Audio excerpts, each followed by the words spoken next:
Protagonis kita berhasil menjadi petarung terkuat di dunia. Namun ia mulai merasa bosan karena tidak ada lagi lawan yang sepadan. Demi mencari kembali sensasi pertarungan, ia beralih ke sebuah game online populer. Tapi bahkan di sana, ia dengan cepat menjadi yang terkuat dan kebosanan kembali menghantuinya. Namun suatu hari sesuatu yang tak terduga terjadi. Ia tiba-tiba menemukan dirinya berada di dalam dunia game itu. Bukan hanya itu, ia juga terperangkap dalam tubuh seorang pemuda lemah yang tidak bisa menggunakan sihir dan dipenjara. Sebagai pecinta tantangan, bukannya putus asa, ia justru merasakan kegembiraan luar biasa meskipun dalam situasi berbahaya. Dan ia pun memutuskan untuk melakukan apa yang paling ia kuasai, menjadi yang paling kuat sekali lagi.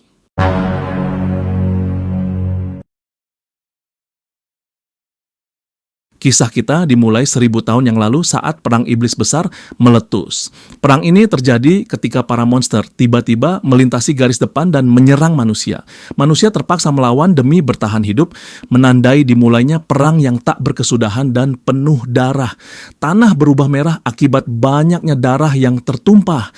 Sementara umat manusia berada di ambang kehancuran, kewalahan menghadapi jumlah monster yang sangat banyak.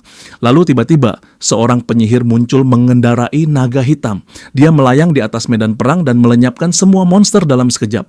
Kehadirannya saja sudah cukup untuk membuat para makhluk itu gemetar ketakutan. Manusia merayakannya sebagai pahlawan yang telah menyelamatkan umat manusia. Namun, di puncak perang besar itu, sang penyihir mengalami kematian misterius. Adegan lalu beralih ke arena pertarungan, tempat ajang utama sedang berlangsung, kejuaraan dunia ke-17 untuk mempertahankan gelar juara. Pertandingan baru akan segera dimulai. Di sudut biru berdiri Patrick yang jelas tidak menjadi favorit para penonton. Sementara di sudut merah berdiri petarung yang telah bertanding dalam 37 laga, memenangkan semuanya tanpa satupun kekalahan. Seorang pria yang selalu mengamankan kemenangan dengan KO di setiap pertandingan, sang juara dunia tak terkalahkan, Kim Jin Ho. Sang komentator berspekulasi tentang bagaimana pertandingan ini akan berlangsung. Patrick menyadari bahwa dalam beberapa laga terakhir, Kim tidak pernah menggunakan kakinya. Dalam sebuah wawancara, Patrick sempat menyatakan bahwa dia curiga Kim mengalami cedera kaki. Dia berencana mengeksploitasi kelemahan ini hari ini, terutama karena Kim kini telah berusia lebih dari 40 tahun. Jika cederanya benar-benar nyata, maka juara baru mungkin akan segera lahir. Begitu wasit memberi tanda dimulainya pertandingan, ketakutan langsung terlihat di wajah Patrick. Sejak detik pertama pertarungan, dia langsung merasakan aura luar biasa dari Kim, memahami mengapa dia benar-benar layak menyandang gelar juara. Namun, Patrick tetap yakin bahwa kemenangan masih mungkin jika kaki lawannya benar-benar cedera. Dia menerjang Kim dengan kecepatan penuh, yakin bahwa Kim sedang bersikap arogan dengan memilih bertarung menggunakan kaki yang lemah. Patrick berteriak bahwa dia akan memastikan Kim tidak bisa menggunakannya lagi. Namun tepat sebelum dia berhasil menangkap kaki Kim, sesuatu yang mengejutkan terjadi. Lutut Kim menghantam wajahnya secara langsung. Gerakan itu adalah tendangan berputar yang dieksekusi dengan sempurna dan presisi tinggi. Patrick terjatuh ke tanah, tidak mampu bangkit lagi. Kim mengamankan kemenangan dengan KO di ronde pertama. Lalu dia berbalik ke arah Patrick yang tergeletak tak bergerak di lantai dan berkata bahwa inilah alasan mengapa dia tidak pernah menggunakan kakinya selama ini. Setelah pertandingan, Kim menuju ruang ganti untuk berganti pakaian sebelum pergi. Namun tepat sebelum dia keluar, pelatihnya memanggilnya, bersikeras bahwa dia tidak bisa pergi begitu saja. Kim menjawab bahwa dia akan menangani situasinya sendiri. Namun pelatihnya tetap bersikeras bahwa apapun rencananya, dia tidak bisa langsung pergi begitu saja. Para penggemar sudah menunggunya di luar. Kim meminta pelatihnya untuk mengurus para penggemar dan memberitahunya tanggal pertandingan berikutnya setelah jadwalnya ditetapkan. Pelatih yang terlihat frustrasi dengan sikap Kim menyarankannya untuk naik mobil pulang karena cuaca di luar sangat buruk. Namun Kim menjawab bahwa lalu lintas sedang macet total, jadi dia memutuskan untuk berlari sepanjang perjalanan. Pelatihnya marah mendengar jawaban itu, menyebutnya omong kosong karena jarak antara arena dan rumah Kim adalah 30 km. Saat pelatih keluar ruangan untuk memanggil Kim kembali, dia terkejut menemukan kerumunan penggemar dan jurnalis menunggu di luar. Para reporter segera bertanya tentang keberadaan Kim dan pendapatnya mengenai pertandingan. Kejutannya semakin besar saat menyadari bahwa Kim telah menghilang tanpa jejak. Para jurnalis terus mendesaknya dengan pertanyaan tentang dugaan cedera kaki Kim, memperdebatkan apakah itu nyata atau hanya tipuan. Namun, pelatih menenangkan dirinya sendiri, meyakini bahwa setidaknya dia masih memahami cara kerja pikiran Kim. Sementara itu, Kim sudah berlari di jalanan di bawah hujan deras, mengenang hari-harinya sebagai petarung pemula. Dulu dia selalu meraih kemenangan dengan knockout demi knockout, mengakhiri setiap pertandingan dengan cara yang sama. Pelatih pernah berkata bahwa sampai hari Kim pensiun, tidak akan ada lawan yang benar-benar bisa membuatnya bersemangat. Dia juga menegaskan bahwa kaki Kim tidak cedera dan semua rumor itu tidak benar. Akhirnya, Kim tiba di gedung tempat tinggalnya, bajunya basah kuyup oleh air hujan. Saat sampai di depan pintu apartemennya, dia menemukan tumpukan hadiah yang menghalangi pintu. Dengan kesal, dia menggumamkan bahwa dia sudah meminta pihak keamanan untuk tidak membiarkan barang-barang ini memenuhi lorong. Dia lalu masuk ke dalam, mengganti pakaian kering, mengeringkan rambut, dan menyegarkan diri. Setelah itu, dia menuju kamarnya, duduk di depan komputer, dan mulai bermain game online. Game itu bernama Last Savior, sebuah permainan yang terkenal sulit. Bahkan banyak pemain Korea yang menyerah memainkannya. Namun, Kim telah memainkannya setiap hari tanpa absen selama 10 tahun, terus melatih keahliannya tanpa henti, selalu mencari lawan yang lebih kuat. Sayangnya, motivasi itu kini sudah tidak ada lagi di dunia nyata, tidak ada satupun orang yang bisa mengalahkannya. Tapi di dalam game ini, dia kembali merasakan semangat bertarung. Di sana dia menantang roh Raja Iblis Isar, bertarung sengit sampai darah Raja Iblis Kim berkomentar bahwa satu serangan lagi sudah cukup untuk menghabisinya. Lalu dia menerjangnya, mendorongnya untuk bertarung lebih keras. Dengan nada mengejek, dia mempertanyakan bagaimana Raja Iblis bisa gagal menghindari serangannya. Pertarungan sengit berlanjut untuk beberapa waktu, tetapi Kim mulai menyadari bahwa gerakan Raja Iblis menjadi terlalu mudah ditebak, serangannya mendarat terlalu mudah. Kemudian Kim mengaktifkan skill khusus, melepaskan aura biru yang kuat sebelum menghantam Raja Iblis dengan kekuatan yang dahsyat. Kim yang awalnya bersemangat karena ada tantangan, tiba-tiba berubah menjadi ketakutan karena benar-benar meraih kemenangan dengan mudah.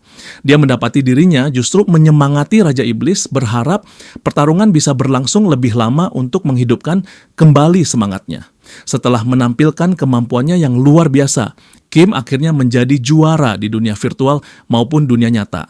Namun setelah mengalahkan Raja Iblis, perasaan hampa mulai menyelimuti dirinya. Dia bertanya-tanya siapa lagi yang bisa mengalahkannya sekarang. Dia sempat mempertimbangkan untuk menghadapi beruang mengerikan, tetapi sebelum bisa bertindak, suara petir menggelegar di luar. Kilatan menyambar apartemennya dan tiba-tiba rasa pusing menyerangnya. Tubuhnya terasa terbakar seperti dilalap api.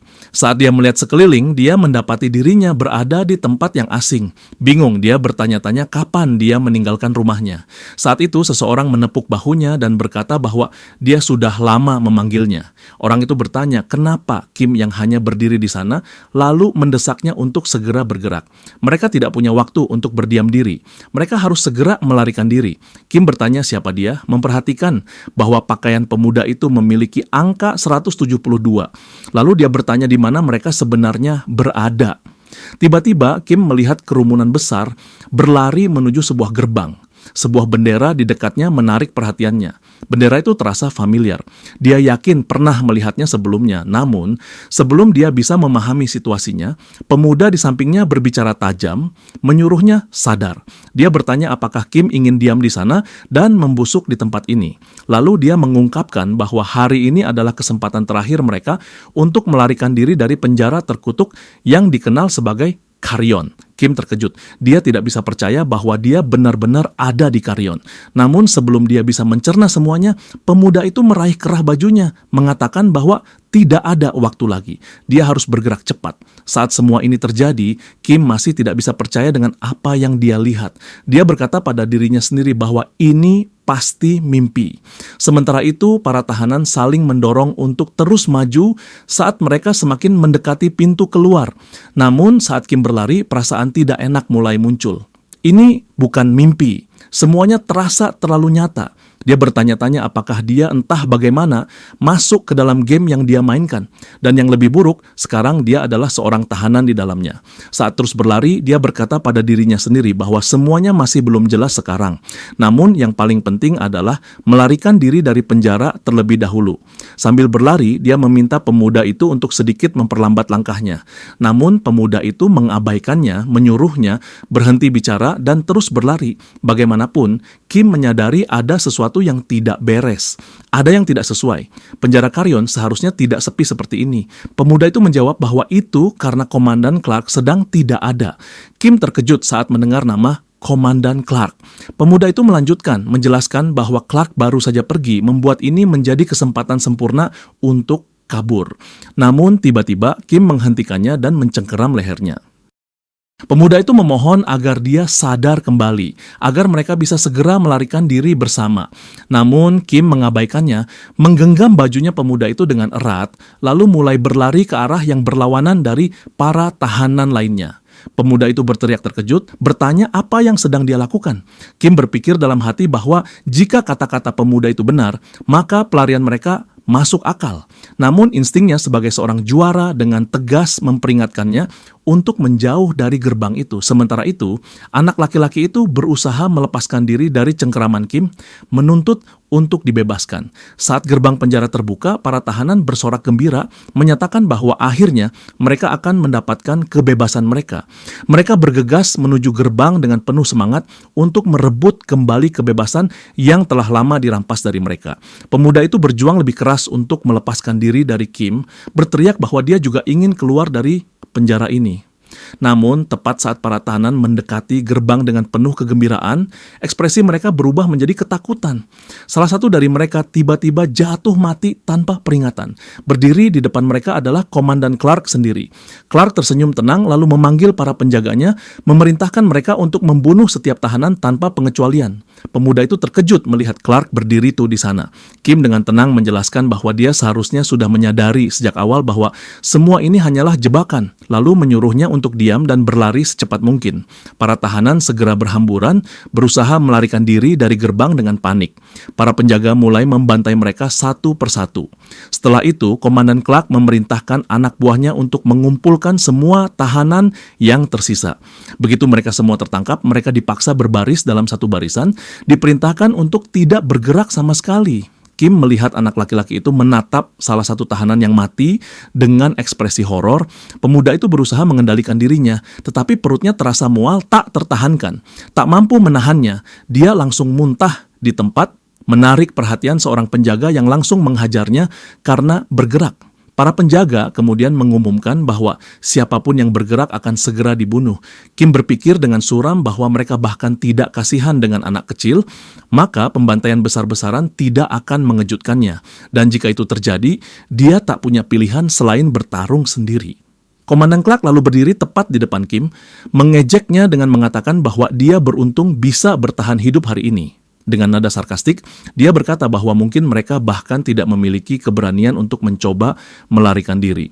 Dia melanjutkan dengan mengatakan bahwa sangat menghina jika para penyihir pengecut seperti mereka menganggap diri mereka sebagai lawan yang layak. Melangkah lebih dekat, Clark mengancam Kim, mengatakan bahwa dia akan segera menyesali keputusannya untuk tetap hidup. Dia lalu memanggilnya dengan nama Arahan. Mendengar nama itu, Kim berpikir bahwa dia sudah menduga sesuatu seperti ini akan terjadi dan benar, dia adalah orang lain. Dia kemudian menundukkan kepalanya, menatap genangan air di tanah, berharap bisa melihat pantulan dirinya dengan jelas.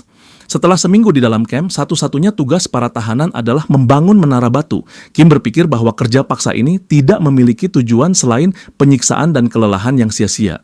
Setelah beberapa hari di sana, dia mulai memahami beberapa hal tentang tubuh barunya. Sambil menatap tangannya, dia menyadari satu hal, betapa lemahnya tubuh barunya. Dia merasa benar-benar kehabisan tenaga hanya dengan membawa satu batu, apalagi sekarang usianya baru 15 tahun. Dia bahkan diam-diam mencoba menggunakan sihir di malam hari, tetapi semua usahanya berakhir dengan kegagalan. Dia mempertanyakan bagaimana mungkin seseorang dari keluarga Arahan tidak bisa menggunakan sihir. Itu tidak masuk akal, mengingat garis keturunan Arahan terkenal memiliki bakat luar biasa dalam sihir.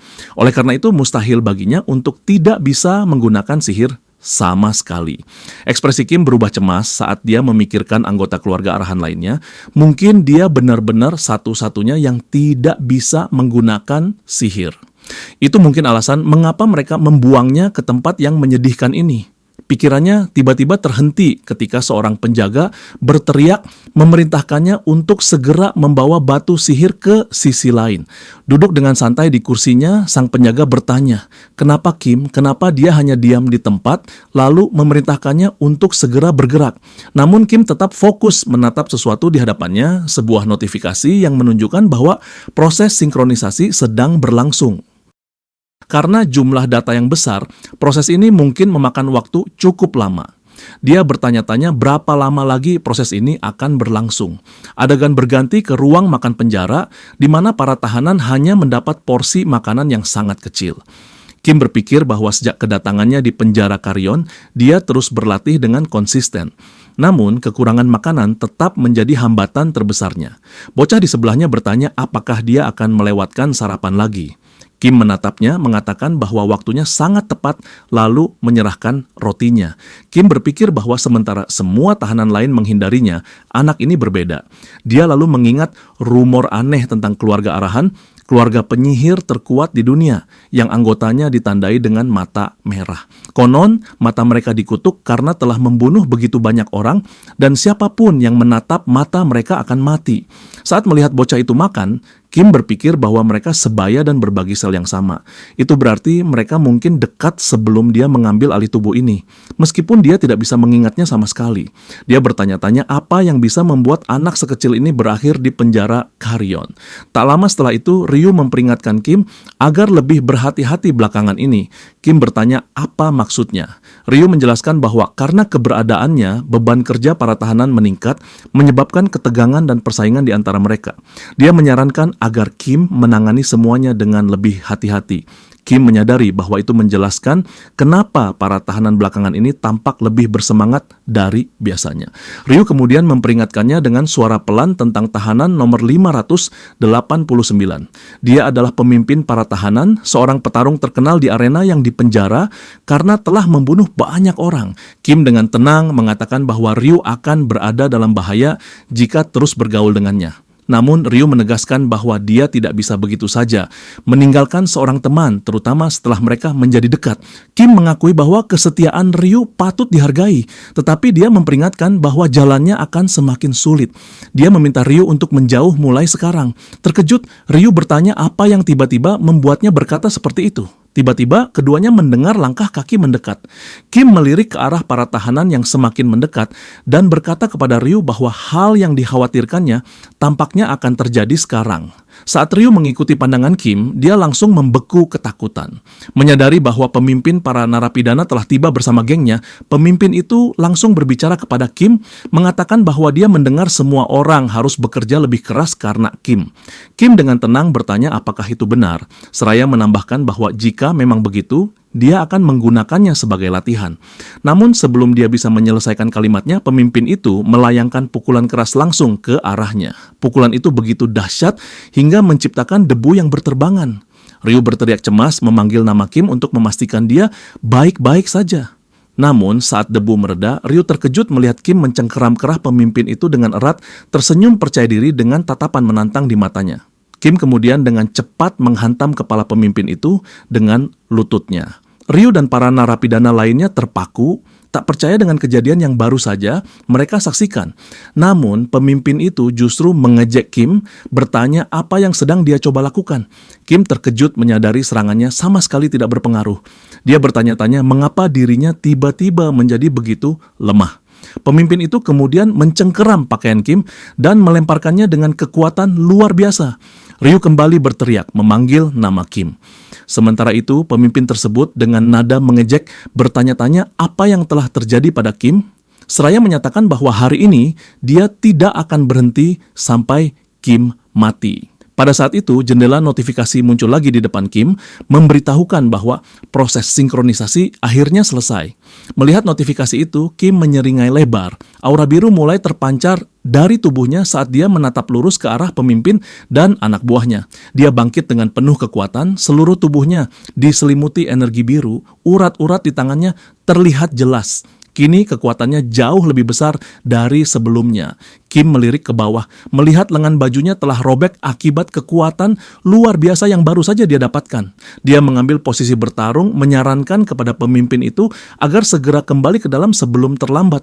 Pemimpin itu tertawa terbahak-bahak, mengejek kata-katanya, lalu menjawab dengan nada sarkastik, "Heran bagaimana seseorang yang telah ditinggalkan oleh keluarganya bisa bertindak dengan begitu percaya diri dan kuat."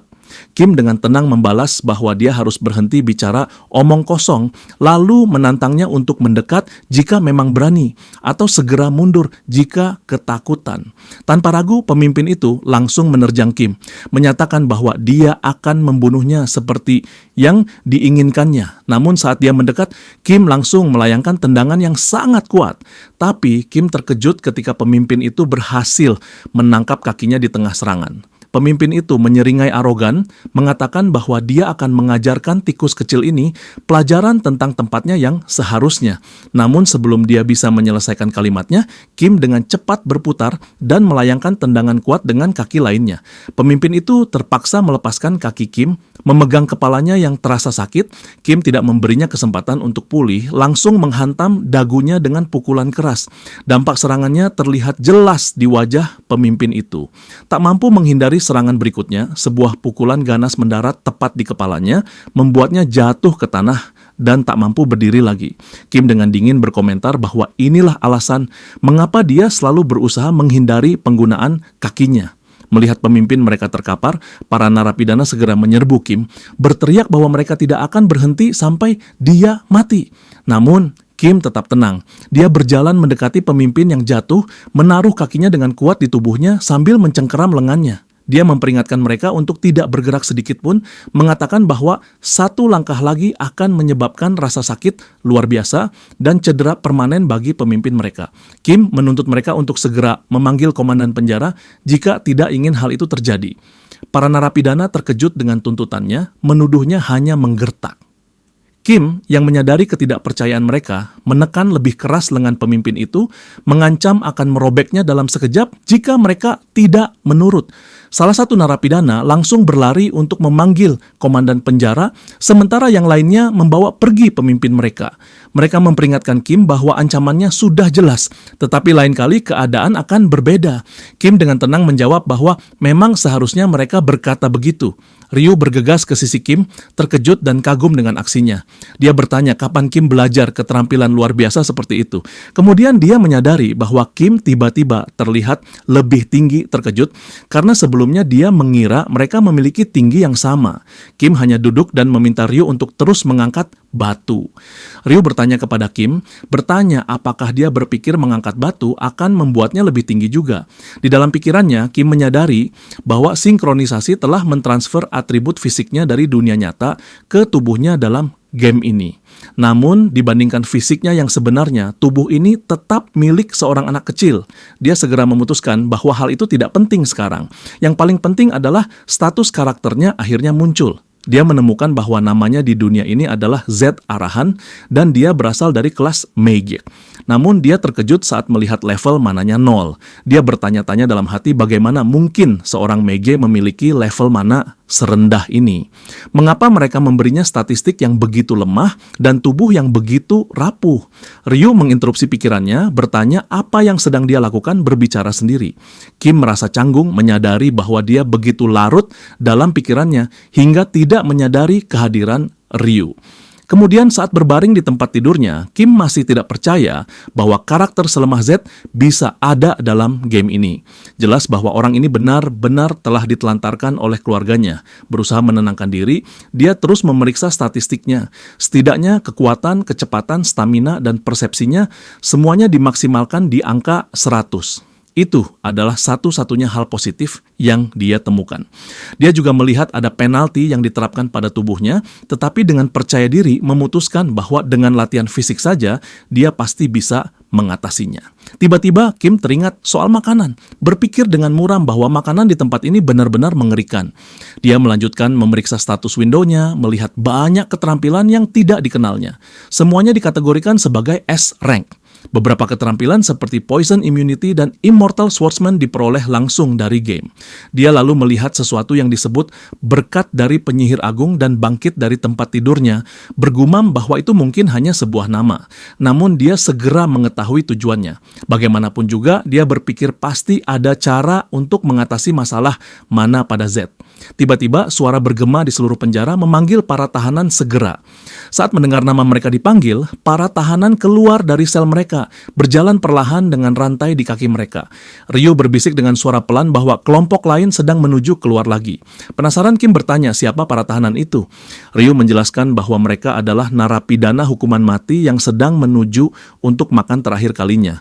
Kim terkejut mendengar hal ini, mendorong Ryu untuk memperjelas bahwa para tahanan hukuman mati diizinkan makan satu kali terakhir sebelum eksekusi. Kim tersenyum, berkomentar bahwa dia mulai memahami bagaimana segalanya berjalan di tempat ini. Ryu lalu bertanya nama Kim, karena selama ini dia hanya memanggilnya dengan nomor tanpa pernah mengetahui nama aslinya. Ryu memperkenalkan dirinya sebagai seseorang yang tidak memiliki keluarga, tumbuh besar sebagai anak jalanan. Sebagai balasan, Kim memperkenalkan dirinya sebagai Z Arahan. Kim lalu bertanya dengan santai, apakah Ryu ingin melarikan diri dari sini? Terkejut, Ryu bertanya apa maksudnya. Ryu melanjutkan mengakui bahwa dia memang tidak pernah berencana tinggal lama di penjara ini dan memiliki lebih dari cukup alasan untuk melarikan diri. Kim bertanya apakah dia sudah memikirkan cara untuk keluar. Ryu ragu sejenak lalu menjawab bahwa satu-satunya jalan keluar adalah gerbang utama yang kuncinya dipegang oleh komandan penjara. Kim mulai frustrasi menyadari bahwa itu berarti mereka harus mengalahkan komandan dan merebut kunci itu dengan paksa. Ryu segera menolak, bersikeras bahwa itu mustahil. Komandan itu, meskipun sudah pensiun, adalah seorang ksatria tingkat 5. Ryu menambahkan bahwa Clark adalah perwujudan sejati seorang ksatria yang sangat membenci para penyihir. Karena dalam dunia Last Savior, ksatria dan penyihir memiliki kebencian yang mendalam satu sama lain. Kim berpikir dalam hati bahwa Clark memang seorang ksatria tingkat 5 yang telah pensiun. Dia tidak yakin apakah dia bisa mengalahkannya saat ini. Namun ide lain terlintas dalam pikirannya, mencuri kuncinya. Ryu menyela mengatakan bahwa Kim mungkin tidak menyadarinya, tetapi mencuri adalah keterampilan dasar bagi anak-anak jalanan sebelum mereka belajar sopan santun. Namun komandan itu selalu dikelilingi oleh banyak mata yang mengawasinya, membuat pencurian menjadi sangat sulit. Kim berhenti sejenak, mencoba mencari rencana alternatif. Tak lama, senyum percaya diri muncul di wajahnya saat dia berkata bahwa akhirnya dia memahami bagaimana rencana pelarian mereka akan berjalan. Adegan beralih ke keesokan paginya, di mana semua tahanan berkumpul bersama. Seorang penjaga memberitahu mereka bahwa pekerjaan akan segera dimulai, menyampaikan perintah komandan bahwa beban kerja akan meningkat drastis mulai hari ini. Dia mendesak mereka untuk segera bergerak. Namun tak satu pun dari para tahanan bergerak, mereka malah menyuruh penjaga itu untuk lebih santai dan menuntut kondisi kerja yang wajar. Dengan marah, penjaga itu bertanya, apakah mereka berani menentang perintah komandan. Salah satu tahanan menyatakan bahwa mereka sudah tak tahan lagi. Penjaga itu langsung mencabut pedangnya, menempelkannya ke leher tahanan itu, lalu dengan dingin berkata bahwa dia hanya menyampaikan perintah. Jika ada keluhan, sebaiknya langsung disampaikan ke komandan. Ketakutan tahanan itu bertanya apa yang sebenarnya terjadi dan mengapa situasinya bisa sampai seperti ini. Dengan nada mengejek, penjaga itu balik bertanya bagaimana. Mungkin dia masih belum menyadari siapa dalang di balik semua ini. Seketika, semua tahanan menoleh ke arah Kim, menatapnya dengan penuh kebencian. Melihat itu, penjaga itu segera menjauh, mengaku bahwa dia perlu keluar sebentar untuk merokok. Ryu menyadari ketegangan di luar yang semakin memuncak, membuat Kim langsung menyuruhnya menjauh. Dalam hati, Kim merasa muak karena Clark sengaja memfitnah dan memprovokasi para tahanan agar mereka yang menangani dirinya. Dia bahkan menyindir betapa ironisnya seorang ksatria mulia seperti Clark menggunakan taktik kotor semacam ini. Sementara itu, Ryu cepat-cepat bersembunyi di balik batu besar yang agak jauh, menyadari bahwa kali ini bahkan para penjaga ikut terlibat. Dia tahu hari ini tidak akan berakhir damai seperti sebelumnya. Bahayanya kini sudah sangat jelas. Dia tidak bisa membiarkan Kim mati di sini. Para tahanan mendekati Kim dengan marah, menyatakan bahwa si pembuat onar ini harus mati atau penderitaan mereka tidak akan pernah berakhir. Dengan tenang, Kim menjawab bahwa dia sepenuhnya memahami alasan mereka marah.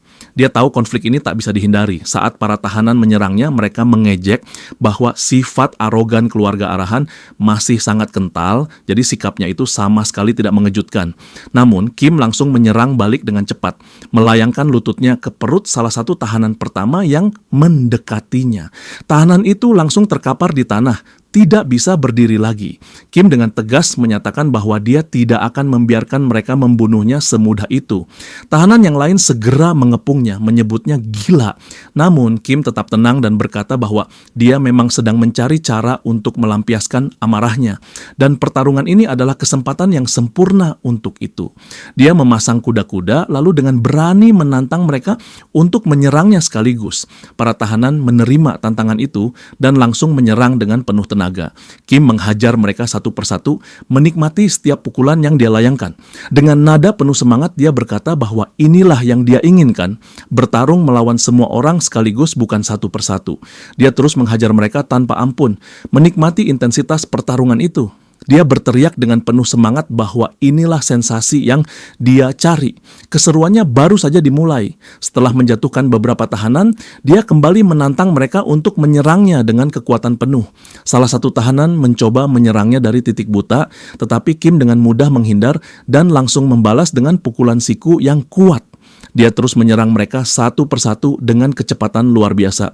Sementara itu, Ryu mengamati dari kejauhan, benar-benar terpukau oleh keterampilan luar biasa Kim. Dengan nada tak percaya, dia bergumam pada dirinya sendiri tentang apa yang baru saja dia saksikan. Tiba-tiba, seseorang memanggilnya, menyuruhnya datang untuk berbicara secara pribadi.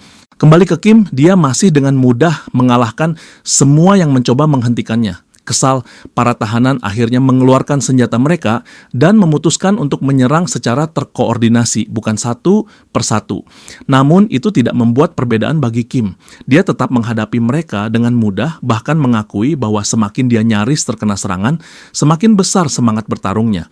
Dia mengatakan bahwa dia benar-benar kecanduan sensasi ini, dan inilah alasan utama dia belajar bela diri sejak awal. Dia terus menghajar para tahanan tanpa ampun, terlihat jelas bahwa dia sangat menikmati pertarungan ini. Tiba-tiba salah satu tahanan memanggilnya, membuat Kim berhenti dan menoleh. Tahanan itu memperingatkan Kim dengan dingin agar berhenti mempermalukan dan memukuli para tahanan. Dia menyarankan agar Kim menerima kematian dengan tenang. Jika menolak, mereka akan membunuh sahabatnya. Ryu berteriak putus asa, mendesak Kim agar tidak mendengarkan mereka. Kim yang marah menatap para penjaga dengan dingin, memberitahu mereka bahwa mereka baru saja melakukan kesalahan besar. Dengan nada mengejek, dia berkata bahwa mereka sendiri yang membawa kehancuran ini. Tahanan yang memegangi Ryu tertawa, mengabaikan kata-kata Kim sebagai omong kosong belaka. Dia dengan sombong menyatakan bahwa Kim seharusnya merasa terhormat karena seorang pemimpin ring 2 seperti dirinya mau membuang waktu untuk seseorang tak berguna yang bahkan tidak memiliki mana. Lalu pria itu menyerang Kim dengan ganas, mengatakan bahwa satu-satunya pilihan Kim hanyalah kematian. Namun, Kim menghindari serangannya dengan kecepatan luar biasa, membuat pria itu berpikir sejenak bahwa dia pingsan sebentar. Saat pria itu melihat sekeliling dengan panik, dia mendapati bahwa Kim telah mengalahkan rekannya dan menyelamatkan Ryu. Terkejut, pria itu menuntut penjelasan bagaimana Kim bisa melakukan semua itu meskipun tidak memiliki kekuatan sihir. Kim tersenyum tenang dan berkata bahwa apa yang baru saja dilihatnya bukanlah sihir. Kemudian dia menunjukkan keterampilan bela dirinya yang sebenarnya. Dengan gerakan yang sangat cepat, dia melancarkan serangan dahsyat langsung ke leher penjaga itu, mengirimnya terlempar jauh. Setelah pertarungan usai, tiba-tiba Komandan Clark muncul, memanggil nama Kim dan menuntut penjelasan atas tindakannya. Sebelum Kim bisa menjawab, Ryu segera menyela mengatakan bahwa Kim hanyalah korban dalam kejadian ini. Dia menjelaskan bahwa para tahanan telah mencoba membunuhnya, bahkan menyandera Ryu untuk mengancam Kim, yang pada akhirnya hanya membela diri. Komandan Clark melirik para tahanan yang terkapar di tanah dengan jijik, dalam hati mencatat bahwa mereka tak lebih dari sekumpulan pecundang tak berguna. Kemudian dia mengalihkan perhatiannya ke Kim dan bertanya dengan penasaran apakah dia akhirnya berhasil membuka mananya. Kim menjawab dengan tenang bahwa dia tidak yakin apakah itu sudah terjadi atau belum. Tiba-tiba, Clark melepaskan auranya yang menindas begitu kuat hingga membuat semua tahanan langsung tersungkur, bahkan kesulitan bernapas atau bergerak. Ryu pun jatuh ke tanah akibat tekanan luar biasa itu. Namun, Kim tetap berdiri tanpa terpengaruh, dikelilingi oleh aura biru yang bercahaya mengejutkan semua tahanan. Mereka berseru tak percaya bahwa manusia biasa bisa menahan aura seorang ksatria tingkat 5. Bahkan Kim sendiri tidak sepenuhnya menyadari apa yang sedang terjadi sampai sebuah notifikasi muncul, memberitahunya bahwa atribut S-rank miliknya, Noble Heroes Spirit, telah aktif. Atribut itu memungkinkannya untuk sepenuhnya menahan aura penindasan apapun. Dia mengagumi kekuatan luar biasa ini, mengakui bahwa ini adalah hal yang wajar bagi seseorang yang telah mencapai puncak di dunia asalnya. Dengan penuh keyakinan, dia menyimpulkan bahwa seorang ksatria tingkat 5 tidak akan memiliki peluang sedikit pun melawannya. Komandan Clark terkejut melihat Kim yang sama sekali tidak terpengaruh oleh auranya. Dia tidak bisa percaya bahwa Kim berdiri dengan begitu percaya diri meskipun belum membuka mananya. Clark menghela napas frustrasi, menyebut dirinya bodoh karena mengharapkan hasil yang berbeda. Lalu dia meningkatkan output mananya secara drastis. Namun Kim tetap tidak goyah, sementara para tahanan semakin menderita. Kim dengan percaya diri menyatakan bahwa inilah kekuatan sejati dari Noble Heroes Spirit tingkat S. Dan karena itu, Clark tidak akan bisa mempengaruhinya, tidak peduli seberapa keras dia mencoba. Dengan senyum menantang, Kim bertanya apa yang akan dilakukan Clark selanjutnya. Clark tertegun, benar-benar terguncang saat menyadari bahwa bahkan aura terkuatnya tidak berpengaruh pada Kim. Saat itu juga, para penjaga berteriak putus asa, memohon agar Clark segera menghentikan auranya, karena mereka sendiri sudah tidak mampu bertahan lebih. Dengan enggan, Clark akhirnya menarik kembali auranya, matanya menyala penuh kemarahan. Dalam hati, dia berpikir dengan getir bahwa beruntung situasinya berakhir di sini, kalau tidak dia pasti sudah menghunus pedangnya dan menebas kepala Kim. Setelah keadaan kembali tenang, Clark memerintahkan para penjaga dan tahanan untuk kembali bekerja. Namun, tepat sebelum Clark pergi, Kim tiba-tiba berseru mengatakan bahwa dia memiliki sesuatu yang penting untuk disampaikan. Dia mengaku lelah mengangkat batu tanpa henti dan hidup dalam ketakutan akan pemberontakan para tahanan. Maka dia memutuskan untuk mengakhiri semua penderitaan ini segera. Ryu dengan panik berteriak, mendesaknya untuk tidak mengucapkan hal yang berbahaya, tetapi Kim mengabaikannya. Dia memberitahu Clark bahwa dia sepenuhnya siap menerima hukuman mati. Clark yang terkejut langsung menatap Kim dengan tajam, memperingatkannya bahwa dia tidak akan memaafkannya jika itu hanya omong kosong belaka. Kim meyakinkannya bahwa jika dia ragu, dia bisa merekam pernyataannya menggunakan bola kristal. Clark langsung setuju, mengakui bahwa tidak ada bukti yang lebih kuat dari ini. Dia kemudian memanggil para penjaga, memerintahkan mereka untuk membawa bola kristal. Sementara itu, dalam hati, Kim merasa sangat bersemangat menunggu apa yang akan terjadi selanjutnya. Clark lalu menoleh padanya dan memberitahunya bahwa sekarang dia bisa memilih makanan terakhirnya. Dengan berani, Kim meminta daging Verity dalam porsi yang cukup besar untuk membuatnya merasa benar-benar puas. Para penjaga terkejut dengan permintaan mewah itu, karena daging tersebut sangat mahal dan jelas tidak pantas untuk seorang tahanan yang menunggu eksekusi. Kim menjelaskan bahwa daging Verity adalah salah satu makanan terlangka dan terbaik di Kekaisaran Selatan. Daging itu memiliki efek luar biasa yang mampu memulihkan kekuatan yang hilang, bahkan bisa membalikkan keadaan dalam pertempuran. Dia menambahkan bahwa dia akan menghadapi pertarungan yang menentukan dan membutuhkan persiapan maksimal. Selain itu, dia juga benar-benar ingin merasakan kelezatan makanan yang begitu luar biasa. Terakhir, dia mengatakan pada Clark bahwa ini adalah pertukaran yang adil untuk nyawanya. Dia menekankan bahwa dia hanya berurusan dengan bahan makanan kelas S dan bisa langsung mendeteksi jika ada kecurangan. Ryu langsung menyela, terkejut, dan mempertanyakan bagaimana Kim bisa memilih eksekusi dengan begitu santai. Mendengar itu, Kim menyadari kehadiran Ryu dan memberitahu Clark bahwa Ryu akan menemaninya. Jadi makanan harus disiapkan untuk 2 orang. Clark setuju dengan permintaan Kim dan memerintahkan para penjaga untuk menyiapkan apa yang diminta. Clark berkomentar bahwa anggota keluarga Ahan setidaknya pantas mendapatkan perlakuan seperti ini. Kim menanggapi dengan apresiasi, mengakui pemahaman Clark. Sementara itu, Ryu menggerutu karena keputusan dibuat tanpa berkonsultasi dengannya. Kim menjelaskan bahwa persiapan makanan akan memakan waktu 1 minggu penuh. Selama waktu itu, dia tidak berhenti berlatih sedetik pun. Ryu dengan muram mencatat bahwa mereka sedang menuju kematian yang pasti. Dia bertanya-tanya dengan putus asa apa gunanya berlatih dalam situasi yang begitu tanpa harapan.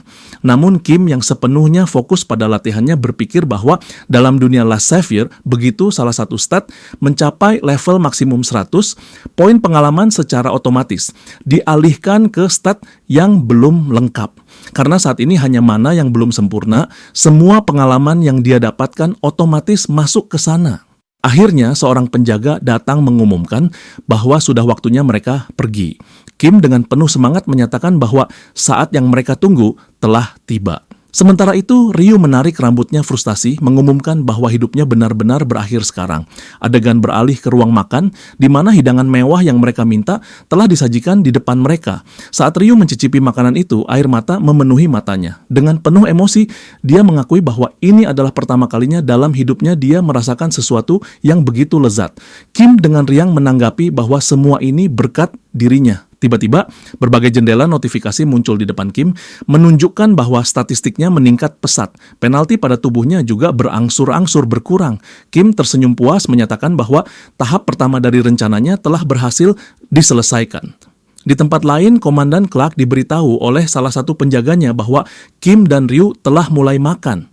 Clark dengan tegas memperingatkan penjaga itu untuk memastikan tidak ada seorang pun yang mendekati mereka. Clark mulai merenung dalam-dalam tentang kejadian baru-baru ini yang melibatkan Kim, merasakan ada sesuatu yang tidak beres. Sejak awal dia tidak melihat tanda-tanda bahwa Kim ditahan oleh kekuatan mana. Semua yang terjadi saat ini terasa tidak masuk akal baginya. Clark mengakui dalam hati bahwa meskipun dia sudah pensiun sebagai ksatria lingkaran kelima, dia yakin ada sesuatu yang janggal. Mustahil bagi seorang penyihir muda yang belum membuka mananya untuk bisa bertahan di bawah aura opresifnya. Dia kembali menegaskan pada dirinya sendiri bahwa ada sesuatu yang sangat salah. Kali ini dia pasti akan mengungkap kebenarannya dan memastikan Kim membayar mahal atas penghinaan yang telah dia lakukan. Setelah menyelesaikan makanannya, Kim dan Ryu duduk bersama. Ryu bercanda bahwa dia tidak akan menyesal mati sekarang setelah menikmati makanan yang begitu lezat. Namun Kim menjawab dengan tegas bahwa Ryu tidak boleh mati begitu saja. Dalam hati, Kim merasakan lonjakan energi luar biasa, berpikir bahwa sekarang dia bisa berlatih tanpa merasa lelah. Dia tidak sabar untuk menguji kekuatan barunya ini. Saat itu juga, pintu tiba-tiba terbuka. Kim tersenyum dan menyambut Clark, menyindir bahwa akhirnya dia datang juga. Dengan nada main-main, Kim bertanya kepada Clark apa yang harus mereka lakukan sekarang karena mereka sudah menghabiskan semua makanan, tidak menyisakan sedikit pun untuknya. Clark hanya menyebut nama Kim yang langsung dibalas Kim dengan tawa mengejek, bertanya apakah dia marah karena tidak kebagian makanan. Clark menatap Kim dengan penuh kebencian, berpikir betapa menjengkelkannya anak sombong ini yang hanya mengandalkan garis keturunannya yang bangsawan.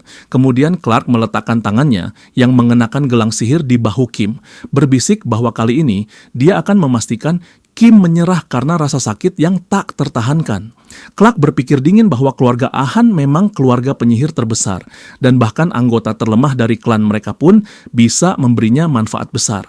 Dengan informasi yang akan dia peroleh dari Kim, dia berencana untuk akhirnya keluar dari tempat menyebalkan ini. Kim menyadari bahwa Clark menggunakan perangkat sihir padanya, dan sesaat setelah itu Clark melepaskan auranya yang menindas. Dia tertawa mengejek, bertanya pada Kim bagaimana rasanya menghadapi aura sebesar itu. Clark yakin bahwa bahkan Kim tidak akan sanggup menahannya. Namun Kim hanya menatapnya dengan penuh perlawanan, sama sekali tidak menunjukkan tanda-tanda terpengaruh. Clark terkejut. Saat itu, Ryu berusaha keras mendorong Clark menjauh dari Kim, tetapi Clark dengan paksa mendorongnya kembali, membuat Ryu jatuh keras ke lantai. Ryu menjerit kesakitan di bawah tekanan tak tertahankan dari aura Clark. Namun Kim dengan tenang menyuruhnya untuk sedikit mengendalikan dirinya. Clark kembali menatap Kim, tercengang karena dia masih tampak tak terpengaruh. Dengan tekad bulat, Clark mendekat dan meletakkan kedua tangannya di tubuh Kim, memusatkan auranya dengan intens untuk memperkuat efeknya. Namun, Kim tetap tidak terpengaruh, hanya mendesah bosan. Dengan santai, Kim menepis tangan Clark dan berkata dengan nada sarkastik agar dia tenang. Lalu dia mengejek bahwa jika Clark ingin membunuhnya, sebaiknya dia melakukannya dengan benar. Clark terkejut, bertanya-tanya bagaimana mungkin perangkat sihirnya sama sekali tidak berpengaruh pada Kim. Dia segera menyadari bahwa ini berarti level mana Kim lebih tinggi darinya. Kesimpulan itu membuatnya terkejut. Kim pasti setidaknya sudah mencapai level ke-6.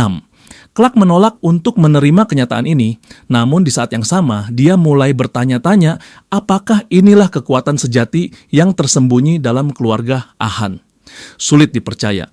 Meskipun dia telah mencapai level ke-5, pencapaian yang biasanya membutuhkan seumur hidup bagi seorang penyihir, dia tetap gagal memaksa seorang penyihir pemula untuk tunduk. Kim lalu bertanya dengan nada mengejek apakah Clark sudah selesai dengan usahanya yang sia-sia. Clark akhirnya menyerah lalu memberitahu Kim sebelum pergi bahwa eksekusi akan dilaksanakan besok pagi. Dia menambahkan bahwa bahkan seorang penyihir dari keluarga Ahan pun tidak bisa lepas dari hukum kekaisaran. Clark dengan nada sarkastik menyarankan Kim untuk menikmati malam terakhirnya. Adegan kemudian beralih ke kantor Clark, di mana dia menulis bahwa meskipun tidak mendapatkan banyak informasi dari Kim, informasi terbatas itu tetap berharga bagi para kesatria. Saat mulai mencatat kejadian hari itu, dia tiba-tiba merasakan kelelahan yang luar biasa akibat penggunaan mana yang berlebihan dan perangkat sihir yang telah dia aktifkan. Dia tahu harus menyelesaikan laporannya, tetapi bahkan menggenggam pena pun terasa sulit. Adegan kemudian berpindah ke Ryu yang tampak sangat kelelahan. Kim berdiri di sampingnya, bertanya bagaimana perasaannya, dan Ryu menjawab bahwa dia merasa sangat mual. Kim bercanda ringan, mengatakan bahwa dia sudah sangat lembut padanya tadi malam.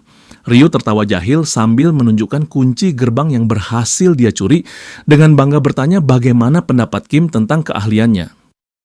Kim memujinya dengan hangat, mengatakan bahwa dia telah melakukan pekerjaan luar biasa.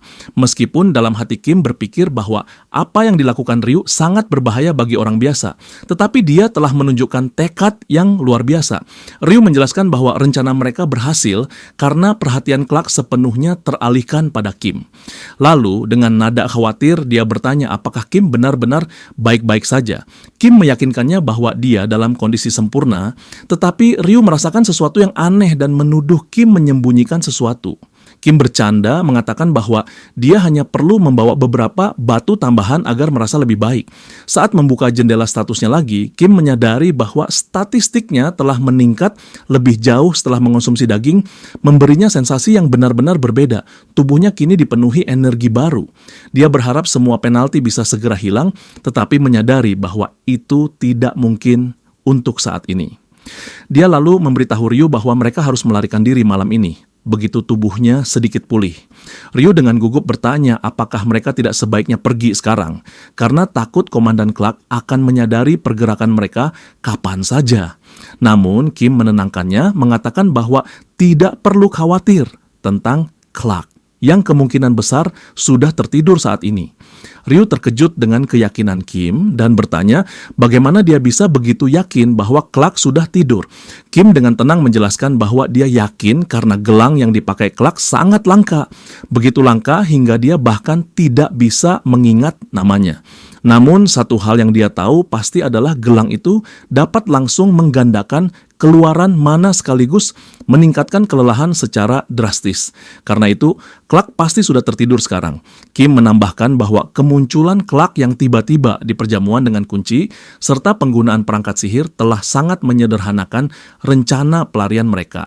Setelah Ryu beristirahat sebentar, keduanya berdiri di depan pintu sel mereka.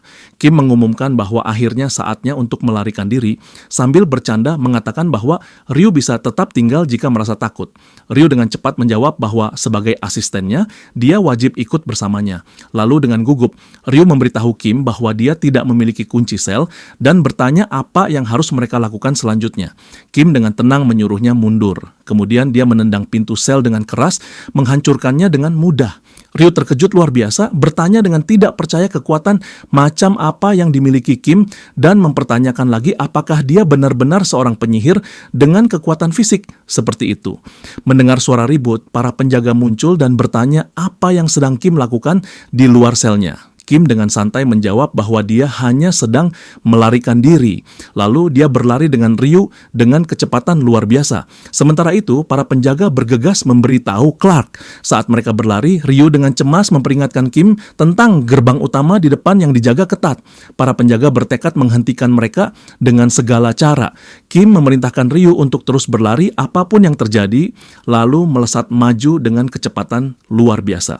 Ryu meyakinkan bahwa dia akan mengikuti perintahnya dengan tepat. Kim dengan cepat mendekati para penjaga, menghindari serangan pertama, lalu meraih wajah salah satu penjaga dan melemparkannya ke arah yang lain, menjatuhkan beberapa dari mereka sekaligus. Tanpa berhenti, Kim terus menyerang dengan ganas, menghantam satu penjaga di depan, dan melanjutkan serangan tanpa henti pada yang lainnya. Para penjaga berjatuhan sambil berusaha melarikan diri. Kim kembali ke penjaga yang tadi dia lempar dan menendang wajahnya dengan keras saat berlari. Para penjaga mulai menghunus senjata, siap membunuh jika perlu, tetapi Kim dengan lincah menghindari setiap serangan mereka sambil melawan dengan gerakan akrobatik. Seorang penjaga mencoba menyerang dengan cepat, tetapi Kim dengan mudah menghindar, menopang tubuhnya dengan satu tangan di tanah, menyesuaikan posisi lalu melayangkan pukulan keras ke kepala penjaga itu. Melihat dua penjaga lain mendekat dari belakang, Kim tersenyum penuh semangat, didorong oleh gairahnya dalam bertarung. Dia berlari ke arah mereka dengan kecepatan ekstrim, menjatuhkan mereka sebelum sempat mengangkat pedang. Ryu berdiri terpaku, tidak percaya dengan keterampilan luar biasa yang baru saja dia saksikan. Komandan Clark akhirnya tiba terlambat dan terkejut melihat semua penjaganya tergeletak tak berdaya di tanah. Para penjaga meminta maaf karena gagal menangkap Kim dan Ryu sehingga mereka berhasil melarikan diri. Clark berteriak marah, memerintahkan mereka untuk segera mengejar dan menangkap para buronan.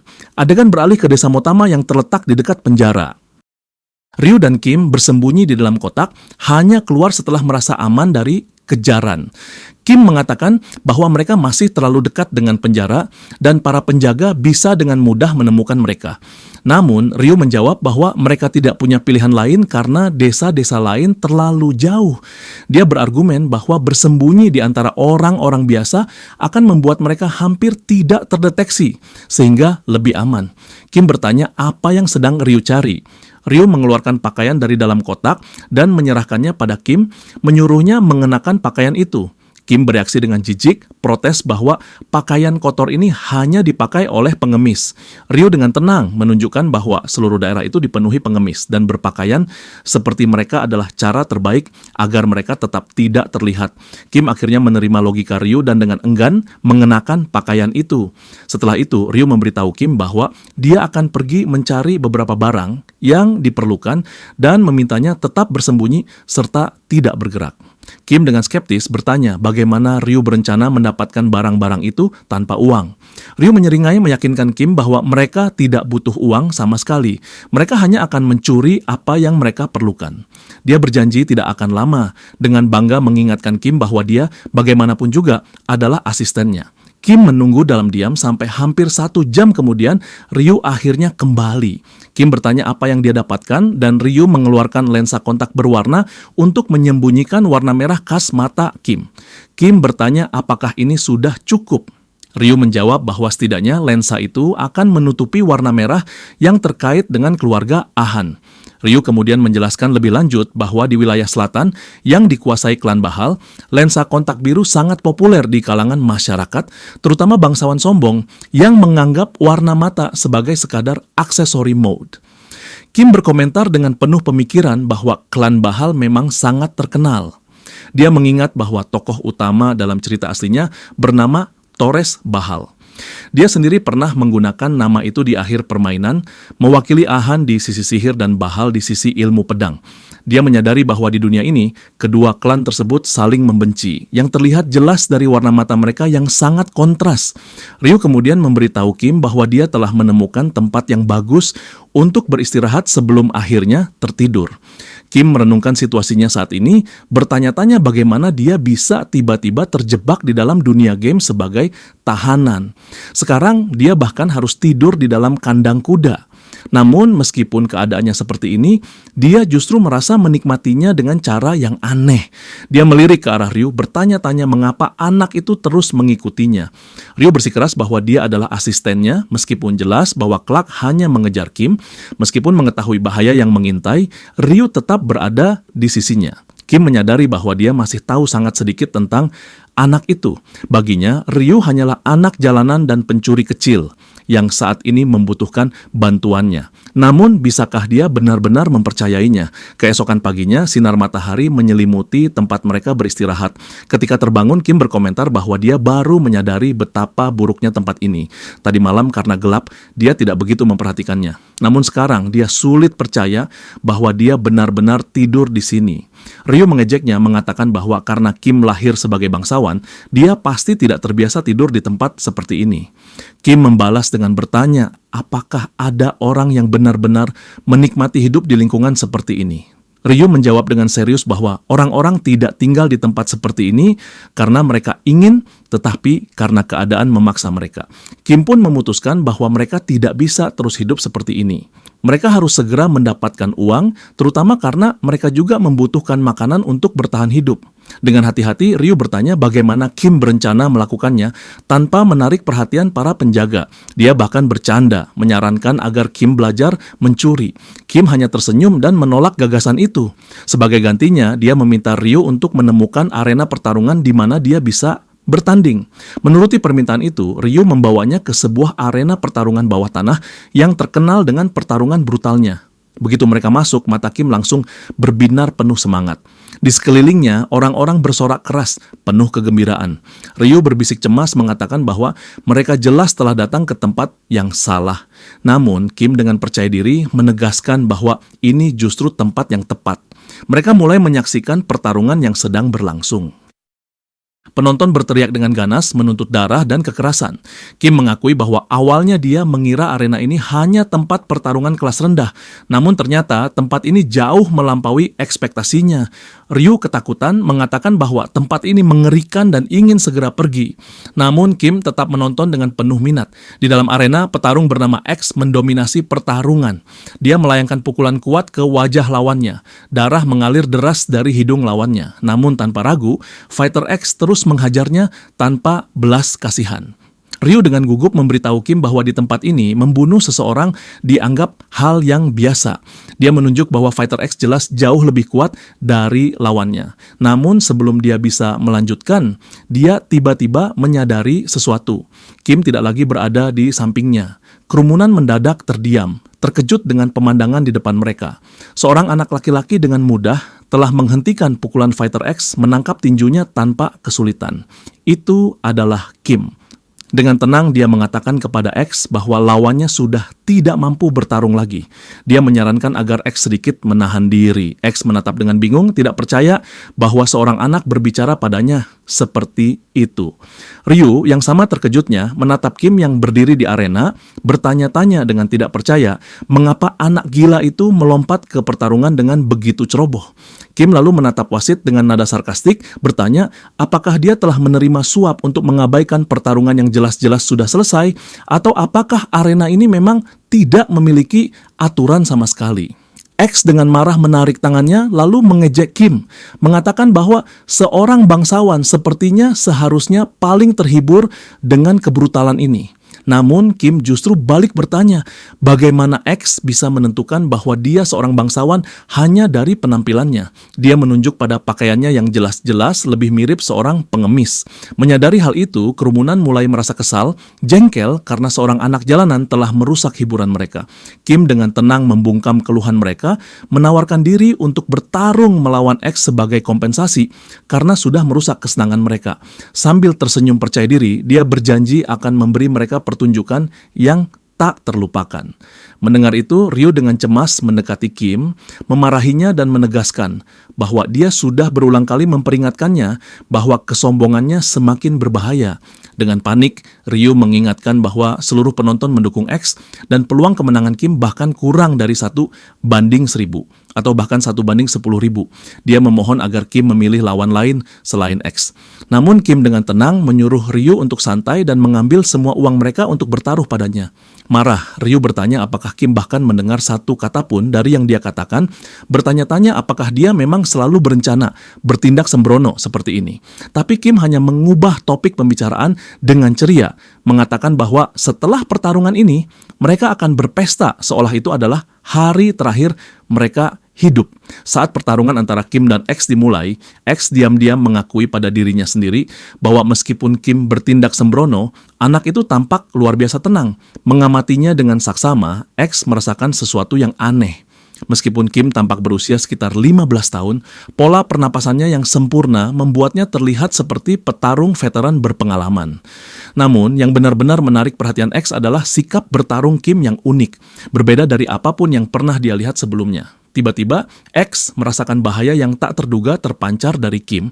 Sambil tertawa dalam hati, dia mengejek dirinya sendiri karena merasa terancam oleh seorang anak jalanan. X lalu menerjang Kim dengan kecepatan penuh. Namun sebelum dia sempat mendekat, sebuah pukulan keras menghantam wajahnya. Darah mulai mengalir dari hidung X akibat pukulan Kim yang sangat akurat. Dengan tenang, Kim menjelaskan pada X bahwa saat melempar pukulan, seseorang tidak boleh menarik kepalan tangannya ke belakang bahu. Sebaliknya, pukulan harus langsung diluncurkan dari posisi bertahan menuju wajah lawan dengan jalur sependek dan secepat mungkin. Dia menekankan bahwa kecepatan adalah kunci, terkadang ditingkatkan dengan menggunakan bobot tubuh untuk dampak yang lebih besar. Kim langsung melanjutkan dengan pukulan yang lebih kuat ke wajah X, merontokkan beberapa giginya dalam sekejap dan membuat wajahnya berlumuran darah. Sementara itu, Ryu duduk dengan cemas, tidak berani menonton, sambil berdoa dengan putus asa untuk keselamatan Kim. Namun setelah mendengar sorakan keras dari penonton, dia perlahan membuka matanya untuk melihat apa yang terjadi. Dia benar-benar terkejut melihat Kim menghajar X tanpa ampun, sepenuhnya menguasai pertarungan. Ryu hampir tidak bisa mempercayainya. Kim benar-benar mengalahkan X. X terhuyung-huyung, merasa pusing akibat rentetan pukulan yang dia terima. Penglihatannya mulai kabur, hampir tidak bisa melihat Kim dengan jelas lagi, sementara darah terus mengalir dari wajahnya. X bertanya-tanya bagaimana mungkin seorang anak biasa bisa mengalahkannya. Mengumpulkan sisa kekuatannya, X dengan putus asa melayangkan satu pukulan lagi. Namun, Kim dengan mudah menghindarinya. Dengan nada mengejek, Kim bertanya mengapa X tidak bisa menghindari serangan sesederhana itu sebelum kembali menghujaninya dengan serangkaian pukulan cepat. X berusaha bertahan, tetapi Kim kembali mendaratkan serangan brutal, membuatnya terpental ke udara. X terkapar tak berdaya di tanah, benar-benar tidak mampu bergerak lagi. Kim lalu memanggil wasit, menyarankan agar pertandingan dihentikan sebelum dia secara tidak sengaja membunuh X. Dengan gugup, wasit merasa tidak ada alasan untuk memperpanjang pertarungan dan segera menyatakan Kim sebagai pemenang. Kim dengan santai berpikir bahwa ini hanyalah pemanasan sederhana, sempat bertanya-tanya apakah dia terlalu keras pada X. Saat mendekati konter bersama Ryu untuk mengambil kemenangan mereka, Kim menatap pria yang menyerahkan uangnya, mempertanyakan mengapa jumlahnya terlalu kecil mengingat peluangnya 62-1. Dia menuduh pria itu mencoba menipu mereka hanya karena mereka terlihat muda, dengan percaya diri menyatakan bahwa dia tahu cara menghitung angka dasar seperti itu. Namun pria itu dengan keras kepala bersikeras bahwa jumlah yang diberikan sudah benar. Kim menegaskan bahwa mustahil pembayaran sekecil ini, tetapi saat dia melihat Ryu menghindari tatapan dan berkeringat, dia langsung menuntut jawaban. Dia ingin tahu berapa banyak uang yang sebenarnya dipertaruhkan Ryu, mengingat dia telah secara eksplisit memerintahkan agar seluruh uang mereka dipertaruhkan. Dengan malu-malu, Ryu mengakui bahwa dia tidak suka berjudi dan sengaja menyisihkan sebagian uang untuk makan malam. Tiba-tiba, seorang wanita mendekati mereka dan menyapa Kim dengan sopan, meminta waktu sejenak untuk berbicara. Kim meliriknya dengan curiga dan bertanya siapa dia. Sambil tersenyum, wanita itu berkomentar bahwa ekspresinya jelas menunjukkan ini adalah pertama kalinya dia datang ke arena ini. Dia memperkenalkan dirinya sebagai Herna, manajer arena pertarungan ini, lalu kembali meminta waktu untuk berbicara. Kim dengan dingin menolak dan berjalan pergi bersama Ryu, menyatakan bahwa dia tidak tertarik berbicara dengannya. Saat mereka menuju pintu keluar, para penjaga menghalangi jalan mereka. Kim menatap mereka dengan tenang, bertanya apakah mereka ingin berakhir seperti X, dengan murah hati menawarkan mereka waktu istirahat beberapa hari juga. Melihat para penjaga tetap tidak mau minggir, dia mengejek mereka, mempertanyakan apakah kesetiaan mereka pada Herna adalah alasannya. Herna lalu turun tangan, menjelaskan dengan dingin bahwa X yang dikalahkan Kim hari ini adalah anak buahnya secara pribadi. Dia mengisyaratkan bahwa Kim seharusnya sudah mengerti maksudnya sekarang. Dia menyatakan bahwa untuk hari ini, dia akan membiarkan Kim pergi, tetapi berjanji bahwa mereka akan bertemu lagi di tempat yang lebih nyaman daripada arena ini. Dengan tatapan penuh makna, dia memberitahu Kim bahwa dia sangat mengagumi petarung kuat. Kemudian, saat Kim dan Ryu menunggu makanan mereka di restoran, Ryu mengomeli Kim karena bersikap arogan terhadap Herna. Dengan cemas, dia menjelaskan bahwa Herna bukan sekadar manajer arena, melainkan kekuatan sejati di balik seluruh kota ini. Itu berarti selama mereka berada di sini, bertemu dengannya lagi adalah sesuatu yang tak terhindarkan. Kim mengabaikan Herna, menyebutnya tidak lebih dari rubah tua yang haus uang, yang langsung dikonfirmasi Ryu dengan mengatakan bahwa memang begitu orang-orang menjulukinya. Ryu menambahkan bahwa Herna jelas mendekati Kim lebih dulu untuk mendapatkan keuntungan dengan merekrutnya. Kim merenung mengingat bahwa hal serupa pernah terjadi padanya saat pertama kali memasuki dunia bela diri di kehidupan sebelumnya. Saat namanya mulai dikenal, orang-orang dari berbagai tempat mendekatinya hanya melihat bakatnya sebagai cara untuk menghasilkan uang. Akibatnya dia telah ditipu berkali-kali, namun bertemu dengan pelatihnya adalah keberuntungan besar. Seseorang yang mengubahnya menjadi juara sejati. Berkat pelatih itu, dia bukan lagi anak naif yang mudah diperdaya. Sebaliknya, dia telah mendaki dari bawah selangkah demi selangkah hingga menjadi seorang juara. Akhirnya makanan mereka tiba, terdiri dari berbagai jenis daging. Saat Ryu dengan penuh semangat bersiap untuk makan, Kim tiba-tiba menghentikannya. Kebingungan Ryu bertanya kenapa hampir tidak bisa menahan rasa laparnya. Kim menjelaskan bahwa daging ini tidak asli karena warnanya terlihat aneh dan sangat berbeda dari daging variety yang asli. Kim beralasan bahwa jika dipikirkan dengan cermat, Komandan Clark butuh waktu seminggu penuh untuk mendapatkan daging variety asli. Jika mendapatkannya semudah membelinya dari kota terdekat, tentu tidak akan membutuhkan usaha sebesar itu. Kim lebih lanjut menjelaskan bahwa daging variety sangat langka dan tidak sembarang restoran bisa menyajikannya kepada orang biasa. Dia yakin daging di hadapan mereka adalah kualitas rendah, meskipun tampak serupa, sehingga ini jelas penipuan. Ryu menanggapinya dengan santai, berargumen bahwa itu tidak masalah karena mereka tetap akan makan. Kim bersikeras sebaliknya menjelaskan dengan tegas bahwa dia sudah membayar khusus untuk daging variety asli, sehingga ini adalah kasus penipuan yang jelas. Dia benci ditipu dan percaya bahwa mereka berhak mendapatkan apa yang telah dibayar. Dengan tekad bulat, dia memanggil pelayan. Kesal, pelayan itu membentak Kim, mengklaim bahwa dia sudah mengganggu sejak pertama kali masuk. Dia menyuruh Kim makan cepat dan pergi, karena dia hanya memesan satu hidangan tetapi membuang-buang waktu semua orang. Kim dengan tegas membalas bahwa dagingnya palsu dan menuntut hidangan yang benar disajikan sebelum pelayan mengeluh lebih jauh. Dalam hati, dia merasa muak dengan cara mereka menyajikan makanan palsu dengan begitu angkuh sambil memperlakukan pelanggan dengan buruk. Pelayan itu membalasnya dengan sarkastik, bertanya apakah Kim pikir dia sedang makan di gerobak kaki lima di mana dia bisa berbuat sesuka hati. Kim memotong ucapannya dengan tidak sabar, menegaskan bahwa dia tidak ingin berdebat dengan seorang pelayan biasa, dan langsung meminta bertemu dengan manajer. Pelayan itu menggerutu marah, mengatakan bahwa Kim pasti sudah gila, tetapi Kim sama sekali tidak menggubrisnya. Melihat keributan itu, para tamu lain mulai berbisik, bertanya-tanya apakah pertarungan akan terjadi. Terdesak oleh situasi, pelayan itu dengan enggan membawa Kim dan Ryu menemui manajer restoran. Saat melihat manajer itu, Ryu merasakan ketakutan mendalam ketika dia menyadari kehadiran sekelompok koki bertubuh besar. Mereka mengejek, bertanya apakah mereka berdua adalah anak jalanan yang membuat onar di luar tadi. Kim dengan berani membalas bahwa pembuat onar yang sebenarnya adalah mereka yang menjual daging palsu. Mendengar itu, manajer tertawa terbahak-bahak, mengaku mengagumi keberanian Kim. Namun, dia memperingatkan Kim bahwa dia jelas salah menilai situasinya. Kim dengan tenang menjawab bahwa justru sang manajerlah yang gagal memahami betapa seriusnya keadaan ini. Dia mengundang manajer untuk membayangkan siapa yang akan mati jika pertarungan pecah saat ini juga. Marah, para koki menyerang Kim, bersumpah akan memberinya pelajaran yang tidak akan pernah dia lupakan. Namun, Kim dengan mudah mengalahkan mereka satu per satu. Tiba-tiba, seorang koki lain menyerang dari belakang, mencoba menusuk Kim dengan pisau. Tetapi Kim dengan sigap menangkapnya, lalu dengan mudah melemparkannya ke tanah dan melucuti senjatanya. Awalnya manajer menikmati pertunjukan itu, tetapi senyumnya segera memudar ketika menyadari bahwa semua anak buahnya telah dikalahkan. Kim berdiri dengan gagah di tengah-tengah mereka yang terkapar. Ryu tersenyum puas, berkomentar betapa menyedihkannya mereka sekarang.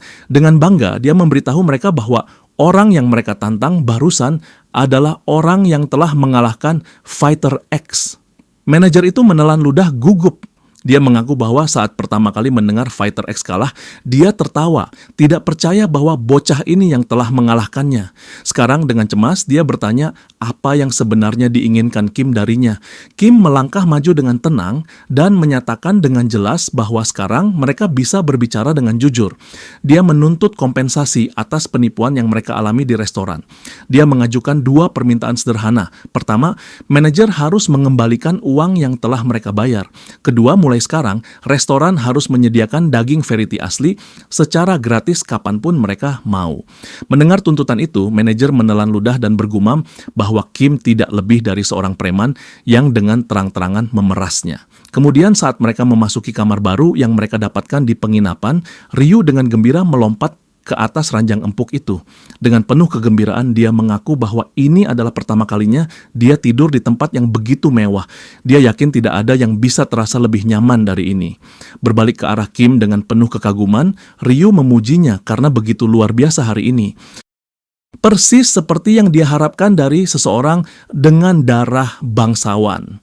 Saat Kim menutupi dirinya, bersiap untuk tidur, dia memperingatkan Ryu bahwa menyebarkan rumor yang menyesatkan tidak akan menguntungkan mereka. Ryu tertawa, berkomentar bahwa dia belum pernah melihat wajah seseorang semerah wajah manajer restoran tadi. Lalu dengan ceria, dia menambahkan bahwa berkat kejadian itu, mereka kini bisa hidup dengan nyaman. Mereka pun mematikan lampu, bersiap untuk tidur. Namun, Ryu belum benar-benar tidur. Dia diam-diam duduk di tempat tidurnya, melirik ke arah Kim dengan hati-hati untuk memastikan apakah dia sudah tertidur. Melihat Kim berbaring membelakangi dirinya seolah-olah sudah terlelap, Ryu dengan tenang melilitkan syalnya, bangkit dari tempat tidur, lalu menyelinap keluar dari kamar. Namun, Kim hanya berpura-pura tidur. Begitu Ryu keluar dari kamar, dia langsung membuka matanya. Beberapa hari kemudian, Ryu memasuki kamar Kim. Saat itu, Kim masih berlatih, membuat Ryu mengeluh tentang latihan tanpa henti itu. Dengan nada tidak sabar, dia bertanya kapan mereka akhirnya bisa pergi makan. Dia bercanda bahwa kebanyakan penyihir pasti lebih memilih mati daripada melakukan latihan berat setiap hari seperti ini. Lalu Ryu dengan penasaran bertanya, apakah Kim berlatih seperti ini karena dia kekurangan mana? Kim menjawab dengan samar, mengatakan bahwa alasannya kurang lebih seperti itu. Ryu merasa jawabannya agak aneh. Sementara itu, Kim merasa frustrasi karena meskipun telah berlatih mati-matian, level mananya tetap berada di angka 0. Akhirnya, setelah menyelesaikan latihan paginya, Kim memberitahu Ryu bahwa sudah waktunya sarapan. Dengan penuh semangat, Ryu bertanya apa yang akan mereka makan. Kentang, salad, atau ayam. Kim menyarankan makan daging untuk perubahan. Membuat Ryu sangat senang dengan gagasan, akhirnya bisa makan ayam. Saat tiba di restoran, Kim menyadari bahwa mereka sudah 3 hari tidak datang ke sana untuk menghindari masalah, terutama setelah mereka menghabiskan 10 porsi makanan dalam sehari. Lalu dia bertanya pada Ryu berapa banyak uang yang mereka miliki. Ryu menjawab bahwa tidak banyak yang tersisa karena biaya menginap di penginapan cukup mahal.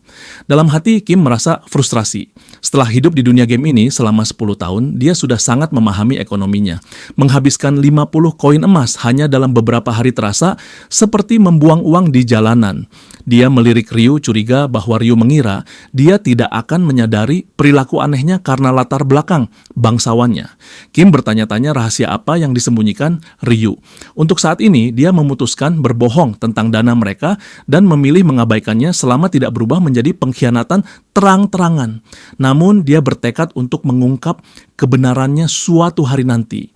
Adegan kemudian beralih ke manajer restoran saat salah satu bawahannya memberitahu bahwa Kim dan Ryu telah tiba. Dengan kesal, manajer memberi instruksi agar mereka menjalankan rencana seperti yang telah dibahas sebelumnya. Tak lama setelah itu, Kim dan Ryu diantar ke ruang pribadi yang dipenuhi dengan banyak sekali daging. Pelayan dengan ramah mengumumkan bahwa mereka telah menyiapkan pesta besar untuk mereka. Ryu sangat senang melihat hidangan di depannya. Dia bertanya-tanya dengan lantang berapa harga semua daging ini. Namun, Kim langsung merasa ada sesuatu yang tidak beres dengan perlakuan mereka yang terlalu ramah. Dia mengamati dengan saksama, menyadari bahwa dia tidak melihat ada pembunuh bayaran atau tentara bayaran saat mereka masuk. Dia tidak yakin apa arti dari keramahan mendadak ini. Tapi Ryu yang tidak menyadari kekhawatiran Kim dengan antusias mulai makan dan mengajak Kim untuk bergabung.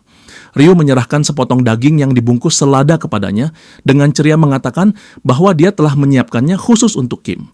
Kim mengucapkan terima kasih dan hampir saja memakannya, tetapi dalam hati dia memutuskan untuk tetap waspada dan terus mengamati keadaan di sekelilingnya. Dia tahu bahwa pengamatan yang teliti bisa mengungkap kebenaran. Namun, tepat sebelum menelan daging itu, Kim tiba-tiba merasakan sensasi aneh. Terkejut, dia segera berteriak pada Ryu untuk meludahkan dagingnya dan tidak menelannya dalam keadaan apapun. Gimana nih teman-teman, lanjut nggak manhwa ini? Suka nggak dengan manhwanya? Kalau suka pencet like-nya ya, sama komen kalau ingin lanjut manhwa ini. Arigatou maseng-maseng semua!